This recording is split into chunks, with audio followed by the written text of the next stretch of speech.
રાજકોટની અંદર જે દુઃખદ દુર્ઘટના બની છે અને અત્યાર સુધીમાં 27 જેટલા મૃતદેહો સોંપી દેવામાં આવ્યા છે, આ માહિતી પણ આવી છે. રોજ આ દુર્ઘટનાને લઈને અમે ચર્ચા કરી રહ્યા છીએ અને ચર્ચાનો પ્રયાસ માત્ર એટલું જ છે કે જે પણ દુર્ઘટના બની છે એના અંદર જે પણ કસૂરવાર છે તમામને સજા મળે. સ્ક્રીન પર તમે જે ચહેરો જોઈ રહ્યા છો એ ચહેરાને તમે બહુ જ સારી રીતે જાણો છો. કાયદાકીય લડત આપે છે અને અવાજ ઉઠાવે છે સતત. મેહુલભાઈ વોગરા આપણી સાથે જોડાયા છે. કાયદાકીય લડતને સમજવી છે આ ઘટનાની અંદર, એટલા માટે એમની સાથે આજે ચર્ચા કરવી છે. મેહુલભાઈ, જમાવટમાં સ્વાગત છે આપનું. મેહુલભાઈ, સુરતની અંદર તક્ષશિલા કાંડ થયું, મોરબીની અંદર આ દુર્ઘટના બની, 135 લોકોના જીવ ગયા, અમદાવાદમાં પણ થયું, વડોદરામાં પણ થયું અને સતત આ ઘટનાઓનો સિલસિલો ચાલુ છે. સવાલ એ થાય છે કે જે કોઈ પણ કાર્યવાહીની શરૂઆત થાય છે, ફરિયાદ નોંધવામાં આવે છે, તો એ ફરિયાદની અંદર અધિકારીઓ કેમ ક્યારેય જવાબદાર નથી બનતા? એફઆઈઆરમાં ક્યારેય અધિકારીઓનું નામ કેમ નથી નોંધાતું?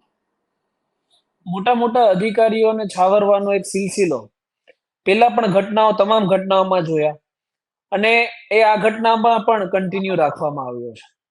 જો સરકારને દાખલારૂપ કાર્યવાહી કરવી હોય તો માત્ર બદલીથી કંઈ થવાનું નથી. મેં સાંભળ્યું છે કે કમિશનર અને કલેક્ટરની બદલી કરી દેવાય છે. આ તો લોકોને છે ને એક ગુમરાહ કરવાની એક તરકીબ છે.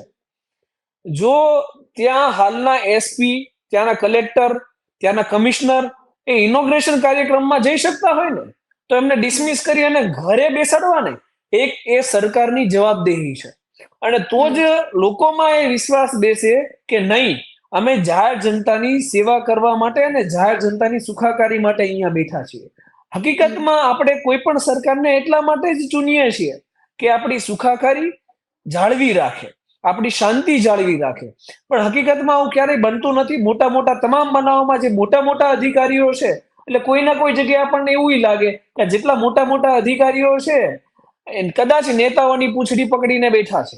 એ પૂંછડી દબાઈ રહી છે નેતાઓની, એટલા માટે મોટા કર્મચારીઓ ઉપર કાર્યવાહી કરવામાં આવતી નથી. જે નાના નાના પ્યાદાઓ છે એમને સસ્પેન્ડ કરી દીધા, જેમ કે પીઆઈ છે, જેમ કે કોઈ 2 પીઆઈ ને સસ્પેન્ડ કરાય માહિતી મને મળી છે. પણ હવે પીઆઈ તો અત્યારે પોતાની મરજીથી એફઆઈઆર નથી ફાડી શકતા બિચારા. પીઆઈ ને એફઆઈઆર ફાડવી તો ઉપરથી ફોન કરવો પડે, સાહેબ એફઆઈઆર ફાડું કે ના ફાડું. હવે પીઆઈ એટલું નથી કરી શકતા તો એનઓસી આપવા બદલ પીઆઈ ને સસ્પેન્ડ કરી દીધા. અરે ભાઈ, ઉપરથી કમિશનર નો ફોન આવ્યો હોય તો પીઆઈ તો બિચારા શું કરવાના છે? તો પીઆઈ ને એનઓસી આપવી પડે. પણ જે મૂળભૂત પાયામાં જે લોકો છે ને, કારણ કે મોટા માથા છે એટલે એના ઉપર કાર્યવાહી નથી કરવામાં આવી. મેહુલભાઈ, આગળ એક સવાલ છે કે જ્યારે આ દુર્ઘટના બની ત્યારે એક દ્રશ્ય એ પણ સામે આવ્યું કે પોલીસ કર્મચારીઓ જ્યારે જે દિવસે આ દુર્ઘટના બની અને જ્યારે હજુ તો બચાવ કાર્ય ચાલુ હતું, એ આગ બુઝાઈ પણ નહોતી અને પોલીસના અમુક કર્મચારીઓ સાહેબ માટે ખુરશી લઈને જતા હતા. આ દ્રશ્યો સામે આવ્યા ત્યારે સવાલ એ થાય કે શું આ જ પ્રકારની ટ્રેનિંગ દરેક વ્યક્તિને આપવામાં આવી છે જે પ્રશાસનની અંદર છે, જે સરકારની અંદર છે? તો પછી આ કસૂરવારો છે એના સામે કાર્યવાહી થશે કે કેમ? એ પણ એક મોટો સવાલ છે ને. થાય તો કેવી રીતે થાય? આ ટ્રેનિંગમાંથી એ લોકો ક્યારે બહાર આવશે? આ લોકોની સંવેદનશીલતા જે છે ને એ મરી પડી હોય છે. કેવા માટે અત્યારે કથિત આઈએએસ અને આઈપીએસ ઓફિસરો છે એ સફિશિયન્ટ ટ્રેનિંગ લઈ અને આ પોસ્ટ મેળવતા હોય છે. પણ આ જે ટ્રેનિંગનો અત્યારે હું તમને કહું તો 20% પણ જે શિસ્ત એમનામાં ડિસિપ્લિન હોવું જોઈએ ને એ કોઈ પણ જગ્યાએ દેખાતું નથી હોતું. જ્યારે કોઈ ગરીબ વ્યક્તિ તો આઈએએસ આઈપીએસ ની ઓફિસમાં જાય ને ત્યારે આપણને જાણકારી મળે. ટૂંકમાં કહેવાય ને કે આ સરકારના જેટલા પણ રિસોર્સિસ છે કે આવી દુર્ઘટનાઓ પડે ત્યારે આવા બધા આ લોકો છીછરાવેડા જ કરતા હોય છે. અમે એક ઉદાહરણ આપીશ કે જયારે આપણે તક્ષશિલા ઘટના બની ને ત્યારે 3જા-4થા માળે સુધી પહોંચી શકાય ને એટલા રિસોર્સિસ એ સરકાર પાસે નહોતા. એક નાનું એક્ઝામ્પલ છે કે એક સીડી નહોતી ફાયર ડિપાર્ટમેન્ટ પાસે કે 4થા માળ સુધી બાળકોને બચાવી શકે. છોકરાઓને 4થા માળથી નીચે પડતા અમે સુરતીઓએ અમારી આંખોએથી જોયા છે. એ પીડાઓને મહેસૂસ કરી છે.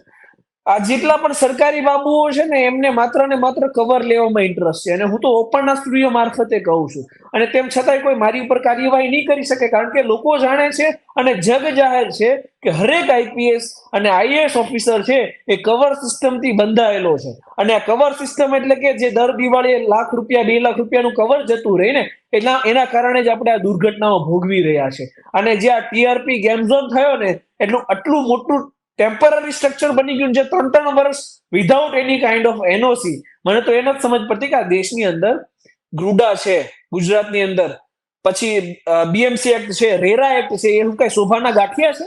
નહીં. આ કાયદાઓ છે તો એને શોભાના ગાંઠિયાના સમાન જ કરવા રાખવામાં છે. આટલું મોટું અનઓથોરાઇઝ કન્સ્ટ્રક્શન 3 વર્ષ સુધી ચાલ્યું, એમ છતાંય કમિશનર કે કલેક્ટર કોઈ કાર્યવાહી કરવા માટે એની કોઈ જવાબદેહી છે જ નહીં. અને એમને માત્ર ને માત્ર સરકાર દ્વારા જનતાને લોલીપોપ પકડાવી અને બદલી કરી દેવામાં આવે છે. એટલે ટૂંકમાં આ આઈએએસ અને આઈપીએસ ઓફિસરો છે ને, એને લગભગ મને એવું લાગે છે કે તમામને અત્યારે ફરીવાર એક ટ્રેનિંગ લેવાનો માહોલ આવ્યો છે કે આ લોકોને ફરીવાર એક ડિસિપ્લિનરી ટ્રેનિંગ આપો કે દુર્ઘટનાઓને કઈ રીતે પહોંચી વળે. આ દુર્ઘટના જ્યારે બની ને ત્યારે પોલીસ કમિશનરનું નિવેદન સામે આવ્યું ને પોલીસ કમિશનર સાહેબે એવું કહ્યું, જો કે હવે તો એમની બદલી થઈ ગઈ છે રાજુ ભાર્ગવ સાહેબની, પણ એમણે એવું કહ્યું કે 1 મહિનાની પહેલા અમે પરમિશન આપી હતી, જે ફી લાયસન્સ માટેની જે કંઈ પણ પ્રક્રિયા હતી એમાં 1 મહિનાની, પછી 1 વર્ષ માટે એને એક્સટેન્ડ કર્યું ને ત્યારે એવું કહ્યું હતું કે એનઓસી માટે અરજી કરી હતી. ચીફ ફાયર ઓફિસર હતા, એમણે એવું કહ્યું કે અમને કોઈ અરજી કરી જ નથી, પણ જે પુરાવાઓ હવે સામે આવી રહ્યા છે એ પુરાવાઓમાં તમામ ડિપાર્ટમેન્ટના નામ લખ્યા છે. તો પછી અમુક લોકો સામે જ કાર્યવાહી કેમ? એમાં તો એસીપી, ડીસીપી, પુરવઠા વિભાગ, પીડબ્લ્યુડી બધા જ સામે કાર્યવાહી થવી જોઈએ ને. તો આ તો એક એવી ઘટના થઈ ગઈ ને કે સરકાર એમને બચવા માટે ખુદ છીંડા આપે છે કે ભાઈ તમે આ કરશો તો આ રીતે બચી જશો. 100% વાત છે બેન. સરકાર જ બચાવે છે ને ત્યારે જ આપણે અહીંયા ચેનલો મારફતે અવાજ ઉઠાવીએ છીએ, પણ કોઈ ના કોઈ જગ્યાએ સરકારે છે ને એને આંખ આડા કાન કરી લીધા છે. એમને કોઈ ફરક જ નથી પડતો, કારણ કે એમને કેવું થઈ ગયું છે કે બસ હવે અમે જ છીએ. કહેવાય ને કે લોકો પાસે ઓપ્શન નથી, લોકો એમને છૂટે છે એટલે એમનામાં એક અહમ છે અત્યારે કે નહીં અમે જ છીએ. એક વિધાયકને મેં ટીવી ચેનલ ઉપર હસતા જોયા છે. અરે ગધેડા, જો તમારથી જો સંવેદના વ્યક્ત નથી થતી તો ઘરે બેસો.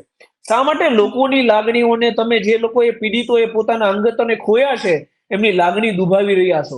અત્યારે આટલો ડિફરન્ટ છે આ કાયદાઓનો પણ કે એક સામાન્ય વ્યક્તિ છે ને એ પીયુસી વગર વાહન લઈને નીકળશે ને તો એમનું વાહન ડિટેન કરી લેવામાં આવશે, પણ એનઓસી વગર 3 વર્ષ આવા માસ મોટા અગન ભઠ્ઠા ચાલે ડોમના નામે તો એ બધા ચાલે. કોઈ સામાન્ય વ્યક્તિ છે એ કદાચ દુકાનની બહાર એનું બેનર એડનું લગાવશે ને તો દબાણના નામે એ તમામ વસ્તુઓ લઈ જવામાં આવશે. એક લારી વાળો છે રોડ ઉપર ઉભો છે તો દબાણના નામે એની કલાકમાં લારી ઉચકાઈ જશે. પણ આટલું અનઓથોરાઇઝ દબાણ કરી અને આ લોકો બેઠા હતા, એના ઉપર કોર્પોરેશનની કોઈ જવાબદારી જ નથી કે એના ઉપર કાર્યવાહી થાય. કાયદાઓની વિભિન્નતા છે, કાયદાઓનો તમામ બોજ એ સામાન્ય વ્યક્તિઓ ઉપર નાખી દેવામાં આવે, અને જ્યારે હકીકતમાં કાયદાની અમલીકરણની વાત આવે અને કાયદો સર્વે માટે સમાન છે એવું સરકારને એસ્ટાબ્લિશ કરવાનું કોઈ જગ્યાએ આવે ને ત્યારે સરકાર એ આંખ આડા કાન કરી અને જેટલા મોટા મોટા મગરમચ્છો છે ને એમને બચાવે છે અને માછલીઓ છે ને એનો શિકાર કરે છે. આપ તો કાયદાથી સારી રીતે પરિચિત છો. આપની પાસેથી એ જાણવું છે કે હાઈકોર્ટની અંદર જ્યારે આ મેટર ગઈ, હાઈકોર્ટે સુઓ મોટો લીધો અને ત્યાર પછી અરજદારો દ્વારા દલીલ કરવામાં આવી. એક વકીલ બ્રિજેશ ત્રિવેદી એવું કહ્યું કે જ્યારે મુખ્યમંત્રી બીજા દિવસે સવારે ગયા પછી એફઆઈઆર દાખલ કરવામાં આવી. અને બીજી વાત એ પણ સામે આવી, જ્યારે અમે એફઆઈઆર જોઈ, કાયદાથી હું બહુ પરિચિત નથી એટલા માટે આપને પૂછું છું કે એફઆઈઆર ની અંદર જે વ્યક્તિએ ફરિયાદ કરી છે સરકાર તરફથી એ અલગ વ્યક્તિ છે, જેણે સિગ્નેચર કરી છે એ અલગ વ્યક્તિ છે. તો જ્યારે કોઈ આવી દુર્ઘટના બનતી હોય ત્યારે ફરિયાદ થતી હોય તો એની પ્રક્રિયા શું હોય છે? આવા છિંદાઓ રાખે તો જ આસાનીથી જામીન મળી જાય ને. કદાચ આવું એક લોજિક હોઈ શકે, રાઈટ? એટલે સરકારને આ બધું જોવું પડે. અને અમે એફઆઈઆર વાંચી છે, એફઆઈઆર માં કોઈ પણ જગ્યાએ જે રિયલ સ્ટોરી છે ને એ લખવામાં નથી આવી. એફઆઈઆર ને હંમેશા આધી અધૂરી લખવામાં આવી છે. જો કે એમાં પછીથી ઉમેરો થાય એમાં ના નથી. એફઆઈઆર ફાઇનલ સ્વરૂપમાં ક્યારેય ના હોય, એ ફર્સ્ટ ઇન્ફોર્મેશન હોય. પણ એમાં પેટ્રોલિયમને લગતી કોઈ કલમો ઉમેરવામાં ના આવી. પેટ્રોલિયમનો એટલો મોટો જથ્થો મળ્યો તેમ છતાં પેટ્રોલિયમ એક્ટની એક પણ કલમ નહીં. અંદરથી બિયરના 10 મળ્યા છે. કોઈ એક વ્યક્તિ, સામાન્ય વ્યક્તિ હશે ને, એ કદાચ પીધલો હશે ને, થોડું ઘણું સમાજમાં નામ હશે ને તો બેસાડી દેશે. હવે ત્યાંથી 6 આખી એક ખોખું મળ્યું છે બિયરની 10નું, તો પ્રોહિબિશનની એક પણ કલમોનો ઉમેરો કરવામાં નથી આવ્યો, રાઈટ? તો કોઈ ના કોઈ જગ્યાએ એવું લાગે છે કે એફઆઈઆર જોઈને પણ આમાં કોઈ ના કોઈ જગ્યાએ ઘણી બધી છટકબારીઓ રાખવામાં આવી છે, જેનો આરોપીઓ છે એ કોઈ ના કોઈ જગ્યાએ ટ્રાયલના સમયે અથવા તો બેલના સમયે એનો લાભ લેવાના છે. એ 100%ની વાત છે. અને આ આખી ઘટનાઓ થઈ, આના પહેલાની અનેક ઘટનાઓ આપણે જોઈ છે. ભૂતકાળ તો આપણે ભૂલી જ જવાનો છે, કારણ કે એ ઘટનામાં પણ આપણે જોઈએ છીએ સરકાર દરેક વખતે કહેતી હોય છે કે ચમરબંધીને છોડવામાં નહીં આવે, પણ કયો ચમરબંધી આખરી સજાનો ભોગ બન્યો અને આ દુર્ઘટનાનું પુનરાવર્તન ન થયું એવું આપણે ક્યાંય જોયું નથી. ફરીને ફરી એનું એ જ પાછું આવતું હોય છે અને હંમેશા આપણે એ જ ચર્ચા કરતા હોઈએ છીએ કે કશું જ બદલાયું નથી લોકોની પીડા સિવાય. બરાબર, તો એ વસ્તુ આપણી પાસેથી જાણવી છે કે લોકો જે છે એની સંવેદનાઓ કેમ ઓછી થઈ રહી છે.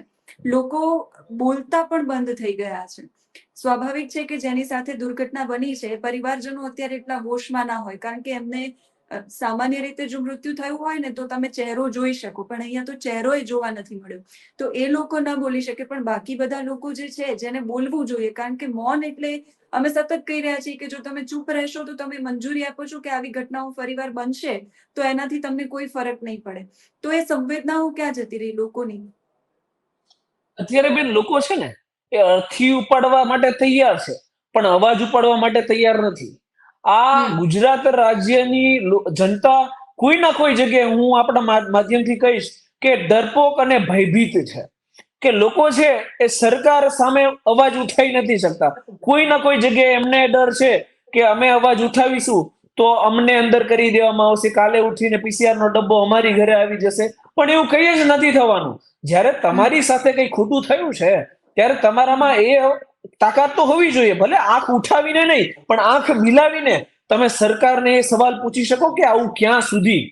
તમામ મોટા મેટ્રો સિટી છે, એ ચાહે અમદાવાદ હોય, સુરત હોય, વડોદરા હોય, ભરૂચ હોય, તમામ જગ્યાએ આ દુર્ઘટનાઓ થઈ ચૂકી છે. અને અત્યારે રાજકોટ, બાકી એક હતું તો રાજકોટમાં પણ થઈ ગયું. ટૂંકમાં ગુજરાત રાજ્યના જેટલા પણ મોટા સિટી છે, જે મેટ્રો સિટી અને મ્યુનિસિપલ કોર્પોરેશન જેમાં લાગે છે, તમામ જગ્યાએ આવા મોટી દુર્ઘટનાઓ થઈ ચૂકી છે. પાણીને લઈને હોય તો પણ થઈ ચૂકી છે, ને આગને લઈને હોય તો પણ થઈ ચૂકી છે, ને બ્રિજને લઈને હોય તો પણ થઈ ચૂકી છે. એટલે એકેય ફિલ્ડ બાકી નથી કે જેમાં દુર્ઘટનાઓ ના થઈ હોય, મોટી મેસિવ. રાઈટ, તો હંમેશા, અને હું કોઈ સરકારને બ્લેમ કરું છું એવું નથી, રાઈટ.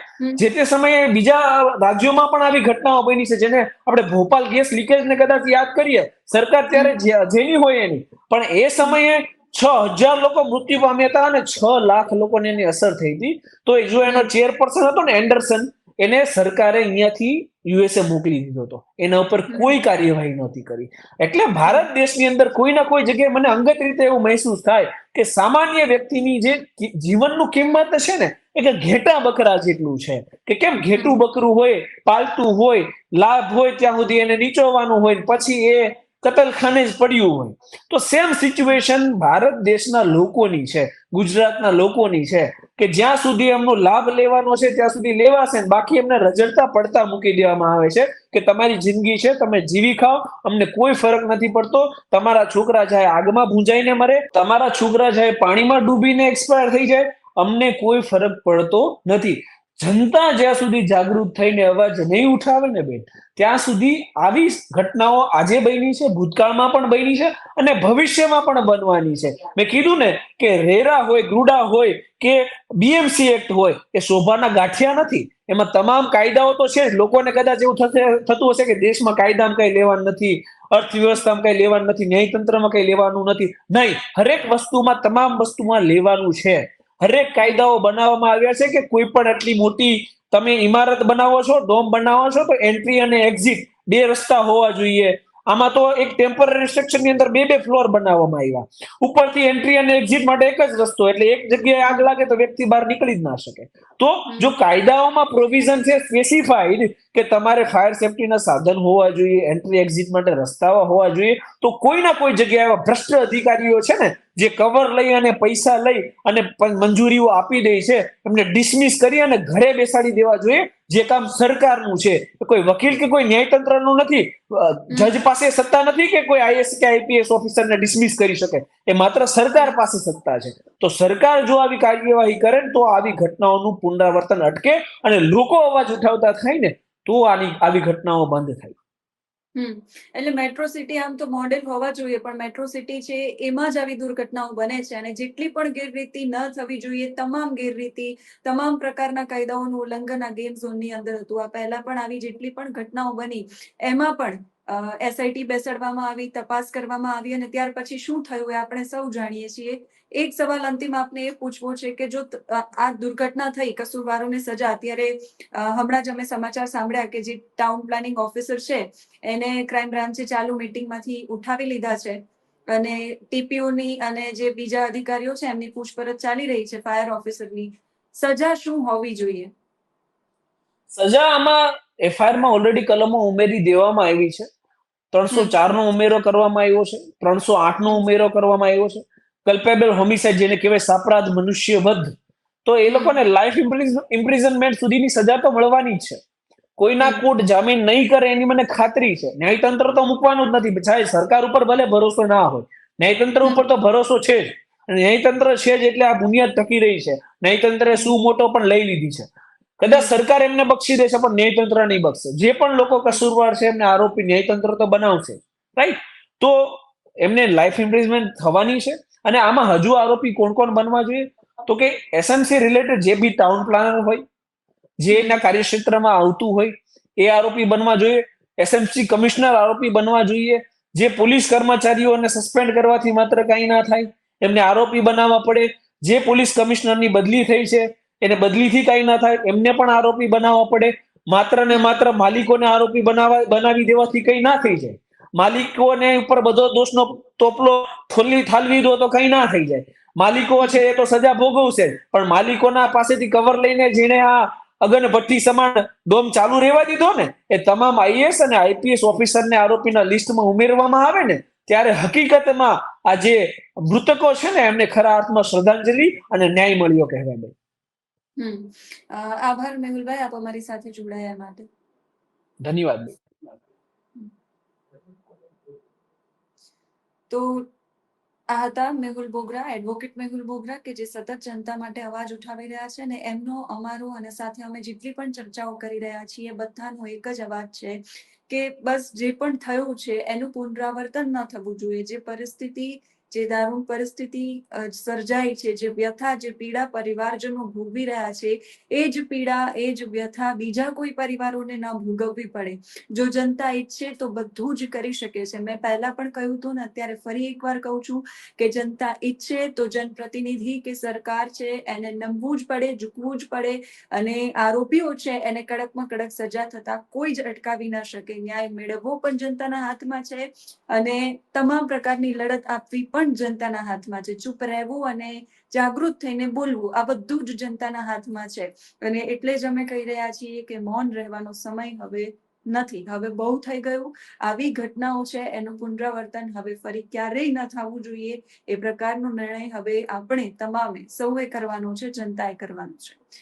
નમસ્કાર.